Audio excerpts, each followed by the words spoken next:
तो उस तीनों विधियों की चर्चा मैं कर रहा हूँ, पहली, दूसरी और तीसरी। तो मैंने कहा ओम के उच्चारण से हमारी डिटर्मिनेशन, एकाग्रता समभाव में आती है।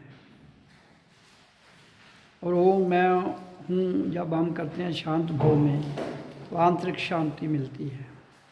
और तीसरी, जब हम ध्यान में बैठकर अपने आईब्रो को थोड़ा ऊपर को करते हुए ध्यान में सांस आ रही है जा रही है उसको देखते हैं, तो इससे हमें जागृति आती है, अवेयरनेस। तो जीवन को जीने के लिए 3 क्रियाएं बहुत ज़रूरी हैं।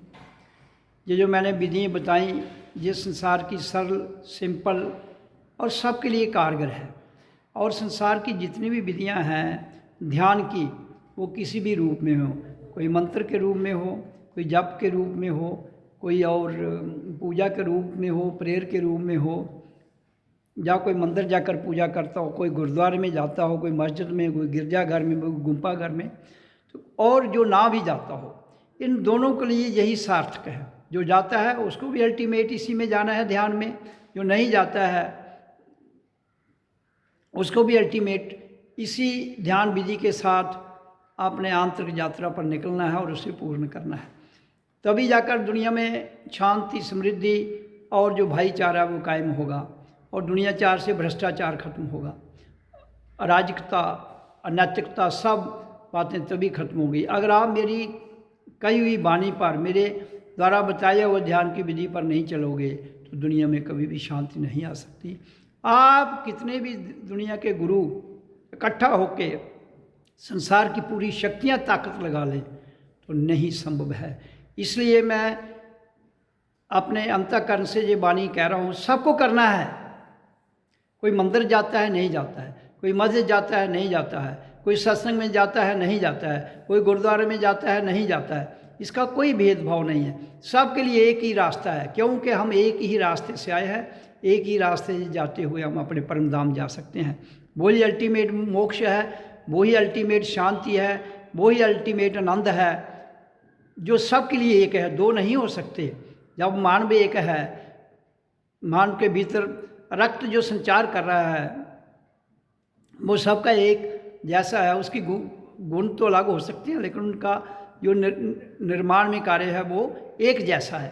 तो इसलिए मैं जो कहता हूँ, ध्वनि एक जैसी है जन्म के समय, और प्राण वायु जो श्वास लें वो एक है सबकी। तो फिर भिन्नता कहाँ है? इसलिए तुम्हारे द्वारा बनाए गए पूजा पाठ मंत्र, ये सब ध्यान का जो मैं स्वरूप बता रहा हूँ, जिससे दुनिया बनी है, वो एक ही है। ओम की ध्वनि से ही दुनिया की सृष्टि की रचना हुई है। आवाज़, आप कितनी भी मिसालें वेदों, उपनिषदों, शास्त्रों, कुरान, पुराण से ले लें, उस सब का एक ही निचोड़ है। ओम प्रथम 20 मिनट, फिर ओम मैं हूँ शांत 20 मिनट, फिर तीसरा शांत, जिसमें कुछ भी नहीं करना है, आपको केवल बैठना है, ध्यान बिरकुटी में रखना है, तीनों स्वरूप में।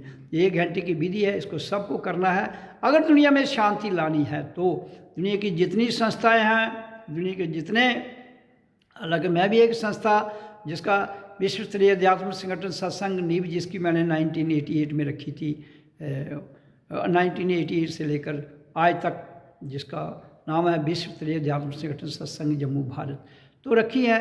लेकिन चलो ये नाम दिया है, लेकिन इसलिए मैंने इसका नाम रखा है यूनिवर्सल स्पिरिचुअल एसोसिएशन सत्संग। पूरे विश्व स्तर पर, ये किसी एक खास धर्म तक सीमित नहीं है। इसलिए मेरी ध्यान की विधि भी जो मैं बताता हूँ, ये किसी खास धर्म तक नहीं है।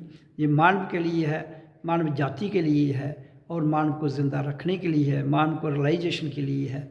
मानव जाने कि मैं धरती पर आया हूँ, किस लिए आया हूँ, जहाँ जो भी वातावरण, जहाँ जो भी एक्शन रिएक्शन होता है, उसमें कष्ट भी है, सुख भी है। इसलिए प्रकृति का दूसरा नाम है एक्शन और रिएक्शन। इधर एक लॉ मुझे याद आ गया, न्यूटन से 3rd law of motion, to every action there is equal and opposite reaction. तो होता है, चाहे वो हम शांत भाव में रहेंगे, चाहे हम उसको प्रैक्टिकल एक्शन करेंगे, चाहे उसको भावना में करेंगे, चाहे उसको विचारों में करेंगे, तो उसका रिएक्शन होता है। इसलिए उसी के रिएक्शन का रिएक्शन हम भुगतते हैं। उसी एक्शन और रिएक्शन की गति से परे जाते हुए शांत भाव में जाकर तभी हम समझ पाएंगे प्रकृति क्या है, परमात्मा क्या है, इंसान क्या है। तो लेकिन इंसान के होते हुए भी प्रकृति, परमात्मा और जो वाइब्रेशन है उसको इंसान ही जान सकता है। परमात्मा की एक ऊर्जा है जो इंसान के द्वारा जानी जाती है। परमात्मा कोई व्यक्ति नहीं है, परमात्मा व्यक्ति में आई हुई एक ऊर्जा है जिसके कई स्वरूप हैं। प्रकृति में प्राण वायु और ध्वनि है, प्रकृति से परे ना वो प्राण वायु है ना ध्वनि है। फिर धीरे धीरे ध्वनि भी लोप हो जाती है और प्राण वायु भी लोप हो जाती है और फिर हम एक आनंदत भाव में चले जाते हैं। वो जीवन का जो निष्कर्ष जो मैं आपको बता रहा हूँ वो यही है, इसके अलावा कोई जीवन का निष्कर्ष नहीं है। तुम जहाँ किस लिए आए हो ये जानो। अगर हम किसी काम की गलती की या अच्छे या बुरे काम की सजा भुगतते हैं, उसका अच्छा फल पाते हैं, वही तो जानना है। हु एम आई, मैं कौन हूँ। मैं बुद्धि नहीं, मैं दिमाग नहीं, मैं दिल नहीं, तुम भी वो नहीं हो, शरीर भी नहीं हो, फिर तुम क्या हो। अगर उस परमात्मा ने, अल्लाह वाहिगुरु ने जो शरीर में अपने अस्तित्व को रखा है तो वो क्या है, एक ऊर्जा है। ऊर्जा के सिवाय कुछ नहीं। ऊर्जा निकल जाएगी, सब कुछ ध्वस्त हो जाएगा।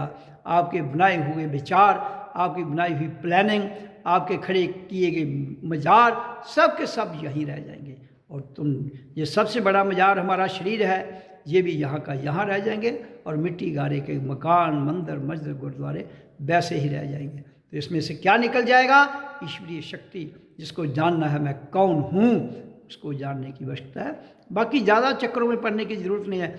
जो आपके झगड़े हैं, जो संप्रदायवाद है, जो आपके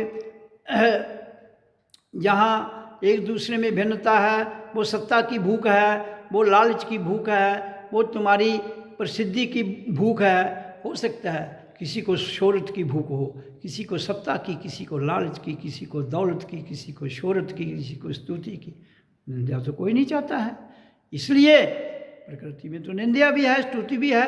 कहता ना निंदा तुझे सूगे ना स्तुति तुझे सूगे, उसे आगे आओ, आपको जानो तो समझ आ जाएगी मैं कौन हूँ। ओ am I, Om who am I, मैं हूँ, मैं कौन हूँ, मैं हूँ। ओम मैं हूँ, हु एम आई, ओम मैं हूँ। इस तथ्य पर, इस सत्य पर जिस दिन तुम अपने भीतर से जान लोगे तो समझ आ जाएगी कि ये क्या है, कर्म क्या है और विकर्म क्या है, और संसार क्या है, परमात्मा क्या है, भौतिकता क्या है, लौकिक क्या है, अलौकिक क्या है, संसार क्या है, गुण क्या है, गुणातीत क्या है, भाव क्या है, भावातीत क्या है, काल क्या है, कालातीत क्या है। तो ये सारी बातें आपको समझ आ जाएंगी। फिर दुनिया में शांति और आपके जितने भी प्रकार के यहाँ गुण हैं, रजोगुण, तमोगुण, सतोगुण, इनकी समझाते हुए आप अपने आप के ठहराव में रखते हुए जीवन बिता कर जाएंगे। तो यही दुनिया में, इसलिए तो मानवाया था, लेकिन मानव ने यहाँ अपने नए नए तरीके निकाल कर अपनी सत्ता को जमाने के लिए, धन एकत्रित करने के लिए, एक दूसरे पर अपना राज जमाने के लिए, इंसान को नीचे लगाने के लिए ये सारी रचनाएं की हैं, जो घातक सिद्ध हुई हैं और होती रहेंगी।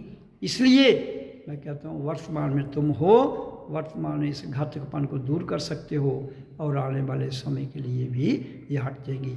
वर्तमान अगर आपका ठीक है तो भूत क्या है, भविष्य में आना वो अपने आप ठीक हो जाएगा। अगर वर्तमान ठीक नहीं है तो फिर भूत क्या है, भविष्य में आना है, वो भी ठीक नहीं हो सकता। इसलिए वर्तमान में रहते हुए आपका भूत भी सुधर जाएगा, भविष्य भी सुधर जाएगा।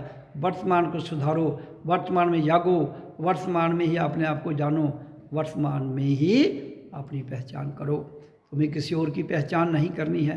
जो ऊर्जा हमारे भीतर परमात्मा के रूप में, ईश्वरी रूप में, खुदा के रूप में, अल्लाह के रूप में, वाहिगुरु के रूप में वास कर रही है, उसे जानना है केवल।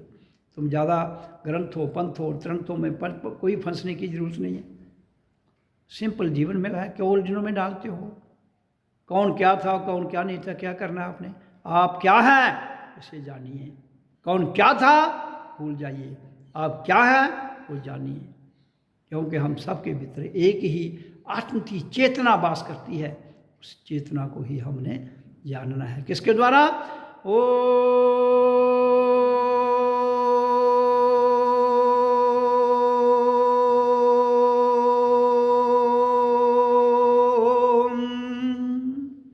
इसका 20 मिनट उच्चारण, फिर शांत ओम, ओम को मैं हूँ, ओम से श्वास भरना है, मैं हूँ शांत, फिर 20 मिनट शांत बैठ जाना है, कुछ करना ही नहीं। तो 1 घंटा इसकी मैंने चर्चा बड़े सिंपल भाव में आपके समक्ष रखी। इसको जानिए, इस पर जीवन ढालिए, तभी संसार में शांति आएगी, तभी संसार में जितने भी लोग दुखी हैं उस दुख से निकलकर एक ऐसे सुख में आ जाएंगे जिसको आत्मतीय सुख कहते हैं। इधर हर आदमी की अगर कहानी सुनी जाए तो बहुत एक जैसी ही कहानी है हर आदमी की। राजा है, रंक है, फकीर है, संत है, गुरु है, शिष्य है, कोई और कार्य करता है, कोई पागल है, सबकी एक ही कहानी है। व्याख्यान सबको करें तो उसका निचोड़ एक ही भाव निकलता है। नानक दुखिया सब संसार, हर दुख में सुख है, हर सुख में दुख छुपा हुआ है। लेकिन आपने हर दुख में सुख, हर सुख में दुख जो छुपा हुआ है उसे बाहर आते हुए अपने आप में आना जाना है।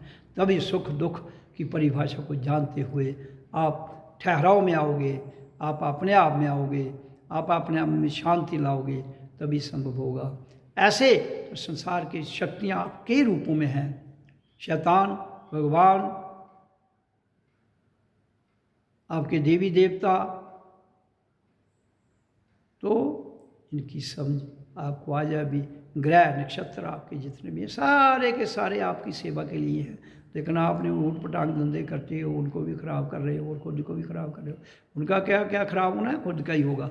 अब सूर्य का क्या खराब होना है, कुछ नहीं। धरती का क्या खराब होना है, कुछ नहीं। चंद्रमा का क्या खराब होना है, कुछ नहीं। हाँ, तुम प्रदूषण तो कर सकते हो, लेकिन सूर्य तक तो आपका प्रदूषण पहुँचेगा नहीं। अब यहाँ के वातावरण जहाँ आप रह रहे हो, जहाँ हवा है, वहाँ का प्रदूषण खराब करोगे, उसका सजा को स्वयं को भुगतनी पड़ेगी। पानी जल शुद्ध है, उसको गंदा करोगे, खुद ही तुम्हें बीमारी लगेंगी उससे। तो जो तुम करते हो वही भुगतते हो, फिर पूछते हो वो होता क्या है ये मेरे को। कोई किसी को सजा नहीं देता, आपने किए कर्म का फल पाना है, पा रहे हो। इसलिए मैं कहता हूँ सबको ओम का उच्चारण करो, ध्यान लगाओ। धीरे धीरे आपके जितने भी कलंकित कर्म हैं, अब के, तब के, जब के, सब भस्म हो जाएंगे। लेकिन ये तो नहीं कहो कि जीवन सीमित है, यहाँ फ्रिक्शन है, फ्रिक्शन के बिना आप चल नहीं पाओगे। संसार का नाम ही फ्रिक्शन है। फ्रिक्शन का मतलब है रुक कर चलना। रुक जा मैं हूँ राही तेरी मंजिल का। तो इसलिए आप स्मूथ हो जाए दुनिया तो एक दूसरे से एक्सीडेंट करके ही मर जाएगी। इसलिए कुदरत का लॉ है, change is the Fortune of life. Fortune, change of Fortune is the law of life. तो यहाँ कहता है परमेश्वर की माया, कहीं धूप कहीं छाया, ये तो रहेगा। इसलिए इसी में रहते हुए सजम को जानते हुए जीवन को आगे लेना है। अब अगर बच्चे नहीं मानते हैं तो कसूर बच्चों का नहीं है, कसूर हमारा है। खुद को ठीक कीजिए, बच्चों को प्रभाव छोड़िए। एक गंदगी का इतना बड़ा ढेर लगा है, छोटा सा कूड़ा उठाने से काम थोड़ी चलेगा। आपके जो मंदिर, जो पूजा पाठ के तरीके हैं, इससे गंदगी फैलती है, ये बढ़ती नहीं है। ये आप दिमाग से वहम निकाल दीजिए कि आप मंदिर जाते हैं तो बड़ा कोई अच्छा काम कर रहे हैं तो वहाँ, तो ये आपकी भ्रम है। आप जब तक उस मंदिर में पूजा पाठ, मस्जिद में, गुरुद्वारे में के पूजा पाठ के साथ साथ ध्यान में नहीं जाते हो तो ये सब किए हुए अकार्थ है, काल में है तो काल खा जाएगा। फिर तुम वही ठगे के ठगे रह जाओगे और दुनिया में बेवकूफ़ बन के चले जाओगे। इसलिए मैं संसार के धर्म गुरुओं को ये चेतावनी देते हुए बड़ी स्पष्ट वाणी में कहना चाहता हूँ कि जानो, पहले सजम को जानो, फिर आगे बढ़ो। सजम को नहीं जानोगे तो जीवन तो रुकने वाला नहीं है, समय भी नहीं रुकता है। लेकिन आपने कर्म जो करोगे उसका फल स्वयं भुगतोगे। फिर एक दूसरे पर दोष मत लगाओ। कोई किसी पर दोष अब लगाता है तो केवल अपने आप को बचाने के लिए, स्केपगोट, ऐसा नहीं चलता भाई। तुम जो कुछ करते हो सब देखते हो, फिर भी तुम एस्केप का फार्मूला ढूंढते हो, वो कैसे होगा? इसलिए तभी तो मैं कहता हूँ जो तुम्हें कष्ट होते हैं, जो तुम्हें दुख होता है, जो तुम्हें सुख भी मिलता है, हाँ उसके पीछे एक नेगेटिव और पॉजिटिव शक्ति है। हम दोनों को चीरते हुए अपने ध्यान में अवेयरनेस लाते हुए, जागृत अवस्था में रहते हुए अपने आप को जानना है। मेरा सिंपल सा तो स्लोगन है, स्वयं को जानना, भीतर से सच्ची आज़ादी प्राप्त करना, मैं कौन हूँ, कहाँ से आया हूँ, किस लिए आया हूँ, इसको जानना, और फिर ध्यान में बैठकर समाधि में जाते हुए जाग कर सारे काम करना। ये हमारा कर्तव्य है। पीछे क्या किया है अगर वो तुम्हें भूल गया है तो अभी को सुधार लीजिए, वर्तमान को सुधार लीजिए, तभी जीवन शांत होगा। इधर प्रसिद्धि से कोई फ़ायदा नहीं है। इधर आपके बड़े बड़े मस्जिद खड़ी कर दी, आपके बड़े बड़े मज़ार खड़े कर दिए जाए, किसी के स्टैचू लगाए, उससे क्या होना है? कुछ होने वाला नहीं है। पत्थरों से कुछ होने वाला थोड़े है। पत्थरों से मकान बना सकते हैं, पत्थरों से मंदिर आपके गारे मिट्टी के बनाए जा सकते हैं, तो बनाते नहीं, उससे क्या होना है? उसमें मूर्ति रखिए, ग्रंथ रखिए, कुछ और रख लीजिए, वो तो आपकी मर्जी है। लेकिन अल्टीमेट जो मर्जी रखिए, आपको स्वयं को ध्यान में जाना है, स्वयं में समाधिस्थ अवस्था में रहने की ज़रूरत है। अल्टीमेट यही है जो मैंने बता दिया है। ओम ओम